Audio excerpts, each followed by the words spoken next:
I decided to file for divorce after learning about my husband's autism and liking for cat food, which resulted in dishonesty and marital conflict. I promised a 1-week update, but it's been much longer. I could justify myself, but I won't. For those who haven't read my last blog, I asked for advice on my husband's culinary choices. After speaking with several individuals on this site, including his mother, I learned that he had been diagnosed with autism as a youngster. I got some unfavorable response on my first post. Many of the accusations I got continue to make me sad. Some people just anger me, such as the one who said, "Please don't bully him, my goddamn husband is him. Not a kid, sibling, or classmate. It is pointless to infantilize him." Let's go on. I was upset because he had never discussed it with me. We've talked about a variety of health-related matters, but his diagnosis has never come up. I'd want to stress this. I am not suggesting that I would not want to marry a man with autism. My boyfriend has been withholding important information from me, causing me a tremendous lot of stress that might have been prevented if I had known about his sickness. For example, I continued to urge him to try new cuisines, visit loud amusement parks, and go to concerts. These are all pretty classic couple activities that I wanted us to do together, despite the fact that I knew he wasn't very excited about any of them. If I had known he had autism, I would have been more mindful of how these activities were negatively impacting him. I made an additional effort to combine what he loved with what I liked. Consider a craft fair rather than an amusement park, or a smaller local band. Anyway, the backstory is that. The update is provided below. Update. I spoke with his mother the night before our therapy appointment and questioned him about it. To avoid feeling furious again, I made careful to bring it up in a light-hearted tone. At first he tried to dismiss me, claiming he had no idea what I was discussing. After some time, he admitted that he was aware of the condition, but had intentionally concealed it from me. He mentioned that I was his ideal mate, and that he would do anything to protect our loving connection. I mentioned how it concerned me that he had hidden this from me. I told him that instead of hiding, I could have helped him. He said that he felt no shame about it. He said that it no longer had any effect on him. He didn't seem to care when I told him how it affected me. Although I did not show him the post I written, I tried to explain why his autism is still affecting his life by utilizing some of your ideas. We felt unsatisfied when we went to bed. He said nothing had happened the next day. He ate chicken nuggets for breakfast, and we got on with our day. He never said anything, even though I was expecting him to. Only later, in the marriage counselor's office, did I have the courage to bring it up again. To avoid sounding accusing, I approached the counselor and stated my worries about the issue. In fact, my husband chuckled and figured I'd moved on by now. He became upset with me and left when I clarified that, no, I had not. My spouse departed to wait in the car, so the counselor's mediation efforts were ineffective. I ended the meeting early because I was afraid he might depart without me. It was a relaxing journey home. I did not express my concern that he was withholding other things from me until we returned home. He said he didn't think it was vital to inform me about autism since he'd read online that women don't comprehend it. That's the weakest excuse I've ever heard, I told you. He then declared that if I found out, I would leave him. I indicated that he is a liar, thus I will leave him. It appears that he informed every one of our mutual acquaintances that he had recently been diagnosed with autism. And as a result, I was thinking about abandoning our relationship. Many of our friends now avoid speaking with me when we meet in public. I'm not sure what else he told them, but I believe he informed someone that I had cheated on him since awful statements about me and my alleged sexual habits began appearing on all of my Instagram photos from a phony account. I continue to report them, but it appears that a new one has recently surfaced. I am not sure if divorce is the best option. I'm even more confident that this isn't the man I married, because I know he's been browsing websites geared to bitter males, especially incel. One of his friends is also an incel. Most of the time I am simply perplexed. I've been avoiding him at home, and it's starting to seem like we're flatmates.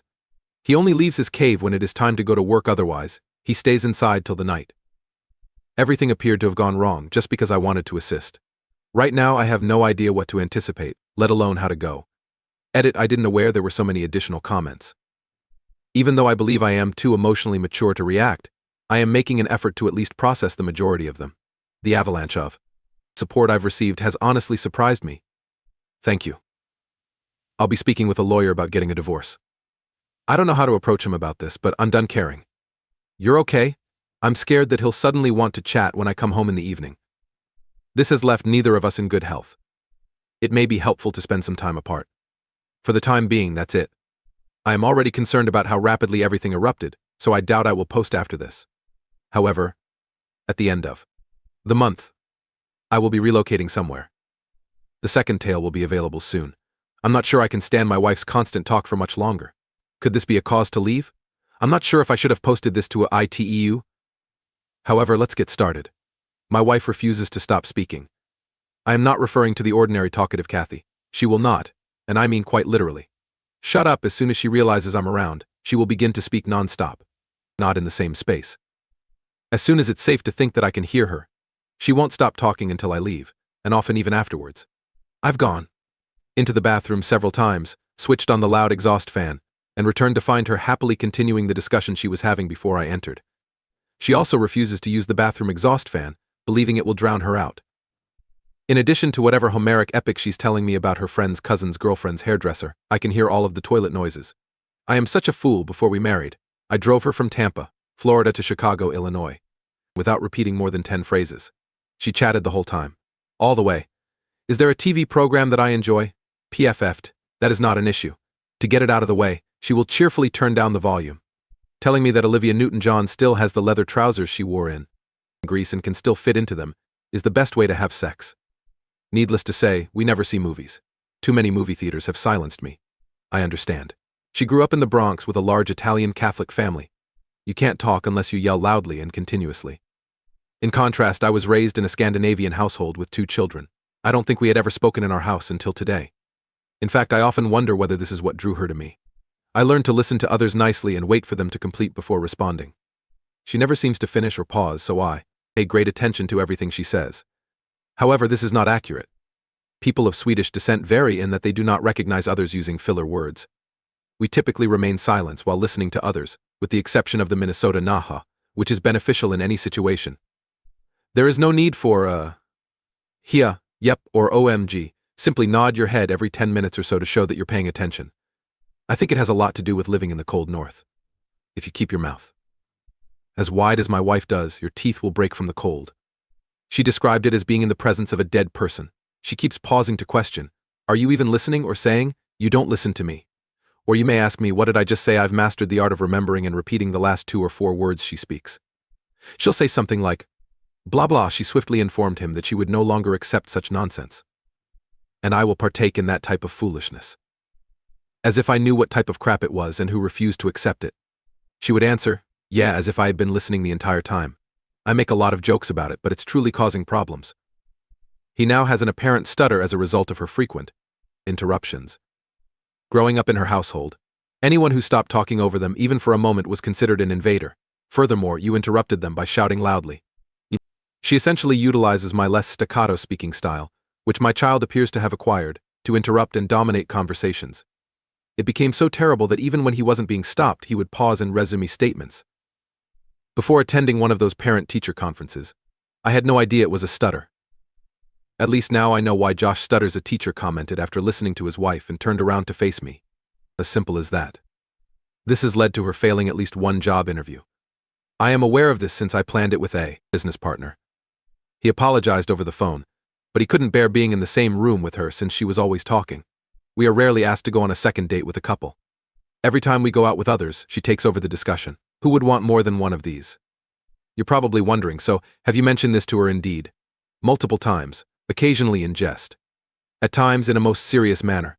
She is the only person I know who can have an unconnected conversation while crying uncontrollably. Her emotions range from rage to weeping, and she talks louder, higher, quicker, and with far more obscenity. Her speaking less is something that never occurs. I attempt to ignore it. She is a really loving woman. He adores me fully. My kid's mother. The day we met was lovely, even better. We still have plenty of time for ourselves. She won't stop talking while we're doing it, of course, but I'm too absorbed to notice. However, it does have an impact on me. It demonstrates a lack of self-awareness and is selfish. Enthusiastic conversations do not happen all the time or everywhere. They have a certain location and time. I must react since I know the solution to the situation. Essentially, the only thing that might possibly calm her is if I followed her example. I would have to break even the smallest stillness. If she attempted to interrupt me, I would have to speak out and yell if necessary. I'd have to learn how to interrupt her complaints and accentuate my remarks using Italian hand gestures. I am not Italian, however. I'm a pale-skinned individual who grew up in what sounded like a middle school cafeteria. After 12 years of agony, I have finally reached my breaking point. I don't think I can stand it much longer. I'm just not sure how I'll explain to the judge why I'm at his divorce court. My wife forbade me from doing so. Doctor, the woman refuses to stop speaking. Is this a good excuse to break up with her? Editing is essential. I had no idea this would become so popular on Reddit. Which is accurate. I expected that maybe a few people would just call me a jackass and that would be all. But inbox, rest in peace. I've enjoyed getting to know you. To avoid responding to every letter, I'll try to address some of the common observations and queries that I saw coming up frequently. Thank you also for your regular and entertaining recommendations. Is this nonsense? Suggested. A 1 No, much of it is correct. However, I admit to exaggerating slightly for dramatic comedy effect. The sentence about the leather trousers is illustrative rather than a direct reference. In any case, not during the hot season. However, she almost probably uttered that at some point. Q2. Why didn't you leave in a rage before being married? Was the op's wife attractive? Yes, she is beautiful, funny, and enthusiastic. I was also a true Nordic calm bear. Regards, / Sarah highlights the dragonfire. My wife drew me out of my shell. And to be completely honest with myself, many things don't seem that bad when you're young and constantly getting hurt. Damn it, penis, you are alone responsible for this. Third, did this actually cause your child to stutter? A 3. From a medical standpoint, I cannot confirm this with certainty. There was no official diagnosis of the cause. But I was present when it occurred. Despite the fact that I am not a certified speech therapist, I believe the conclusions I reached were justified based on my observations. However, if only to clear my conscience, I would appreciate hearing a different opinion from a qualified professional. This occurs in the 4th quarter. Doesn't your child's stammer truly stem from you? You didn't do anything to prevent it, after all. Previously, I felt guilty. And it always makes me feel trashy. Just so you know, I brought it up a lot, even arguing with my wife over it, and being nasty when she interrupted my child. However, I believe that the most of the harm had already been done by the time I became aware of it. And all I could do was vent my rage, rather than make any significant adjustments. This unusually long piece is essentially a diatribe. This is the only real reason I'm attending. And I'm concerned that if she's granted full custody, the problem may deteriorate or become irreversible. Q5. Is she mentally sick, OCD, insecure, or autistic? A 5. Although I've always had a great desire for attention, I don't think so. Her numerous siblings were always vying for their parents' affection and attention, which was how I perceived her family dynamic. Q6. Have you tried therapy? A 6. No, it probably should have. However, I know her so well that even the slightest suggestion would devastate her. It's odd that I have difficulties following most of the advice given by others.